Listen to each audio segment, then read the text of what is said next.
Page 21, down the attic stairs. Very similar to page 20, except we're going the other direction.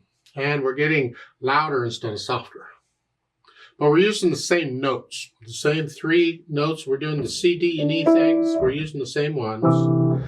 This one starts out with the left hand, but again, you can do the alternating thing too if you want to. But let's just do left hand alone. And again, the first thing I do, I look it over. I see it's just the one line. We've got a bunch of quarter notes and quarter rests.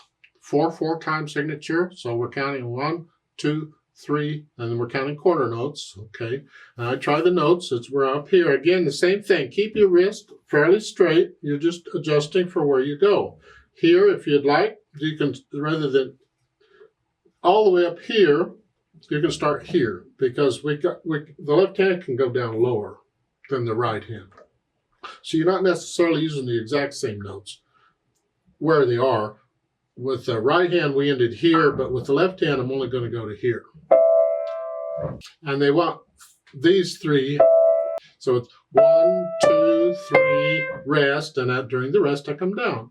1, 2, 3, 4, 1, 2, 3, 4, 1, 3, 4. Like so. You don't have to take it that fast. You take it at your speed and you work it out. You don't have to look at the music at this because you should have this memorized. So you have to look down because you're moving around. Then the dynamics, MF at the beginning is mezzo forte. And then there's a note under the second measure to gradually get louder to the end. You're going to go to loud.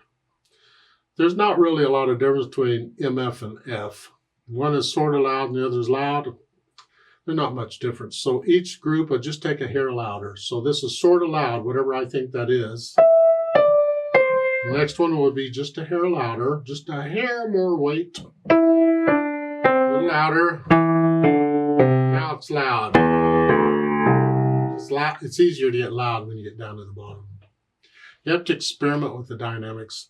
I really wish they would start soft and say gradually get louder, because that you got more room to change. Because I could start this softly and very light, and then a little louder, now loud. So you got more room to change on that. And again, if you want, you can use 2, 3, and 4 fingers like we did before and alternate the hands. So I can start up here, and that doesn't matter where I start. I can start here, I can start here. I'm just going to alternate the hands. For that, and then as I'm playing on down, rest, here. Or I could start here, I could have started here and go down. Wherever, I don't care where you start, just start someplace. I'd like to do the duet at the bottom, and you do your thing there. Whether you use 2 hands or 1, that's up to you, I don't care. And whether you start here or wherever, that's up to you, I don't care. I'll give us 4 counts, so let's just try it slowly together. Well, not that slow, but okay. The duet part together. Well, all right. 1, 2, ready, go.